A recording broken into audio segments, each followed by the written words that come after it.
Bismillahirrahmanirrahim. Assalamualaikum warahmatullahi wabarakatuh. Pertama-tama yang saya hormati Ibu dosen pembimbing saya, yaitu Ibu Siti Adinasa Dr. Rohmi.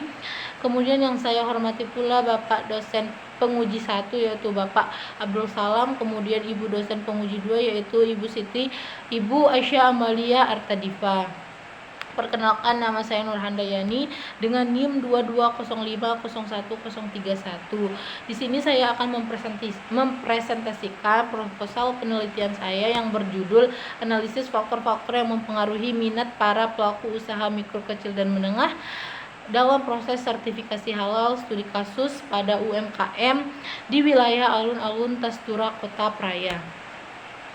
Latar belakang dari penelitian ini yaitu berdasarkan laporan The Royal Islamic Strategy Study Center berjudul The Muslim edisi 2023 menunjukkan jumlah populasi muslim di Indonesia sebanyak 237,55 juta jiwa.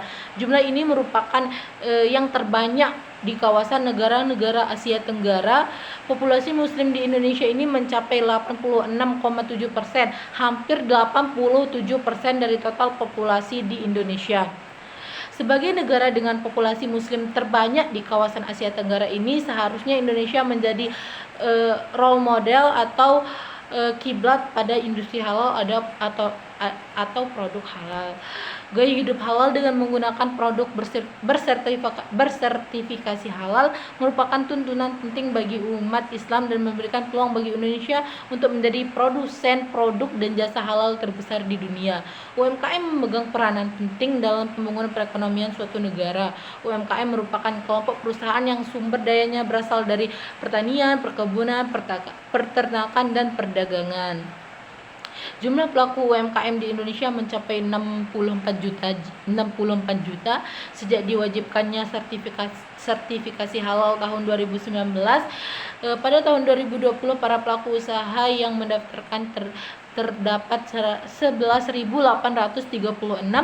Tahun 2021 mencapai 18.956 pelaku usaha UMKM. Kemudian di Agustus terakhir 2023 sebanyak 63.903 UMKM. Menurut Dinas Koperasi UMKM di Kota Praya, jumlah UMKM di Kota Praya itu sebanyak 325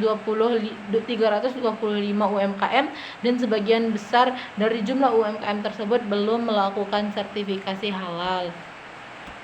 Kemudian rumusan masalah dari penelitian ini ada 3, yaitu apa saja. Yang pertama tuh apa saja yang menjadi faktor yang mempengaruhi minat para pelaku usaha mikro, kecil, dan menengah dalam proses sertifikasi halal pada wilayah alun-alun Tastura ini. Yang kedua, bagaimana tingkat pemahaman pelaku UMKM terhadap pentingnya sertifikasi halal. Terus yang ketiga, apakah terdapat hambatan yang signifikan bagi pelaku UMKM dalam melakukan sertifikasi halal.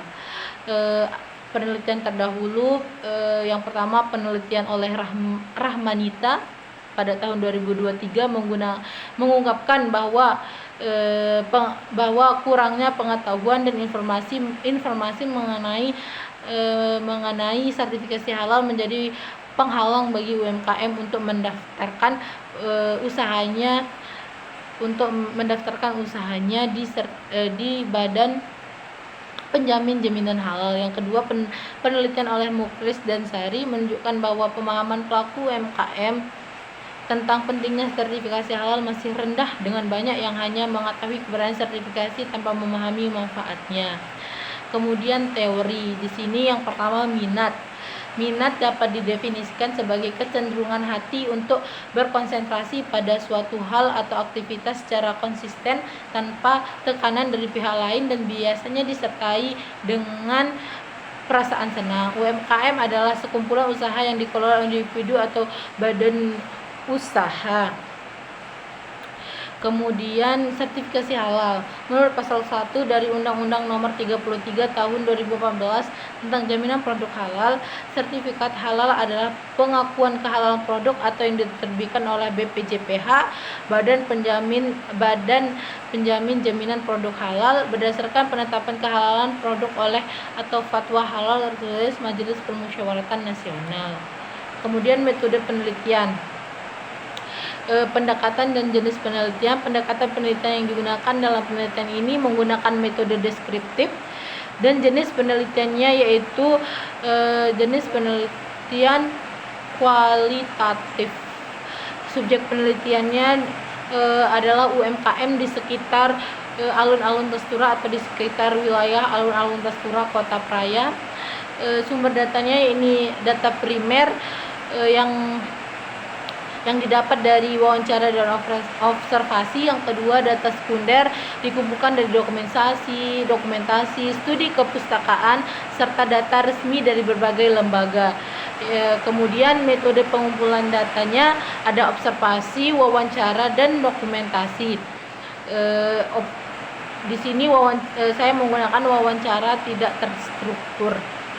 Kemudian metode penelitian pada analisis data saya menggunakan reduksi data, penyajian data, dan penarikan kesimpulan. Yang kedua, kemudian uji keabsahan datanya, triangulasi dan member check. Itu saja yang sekian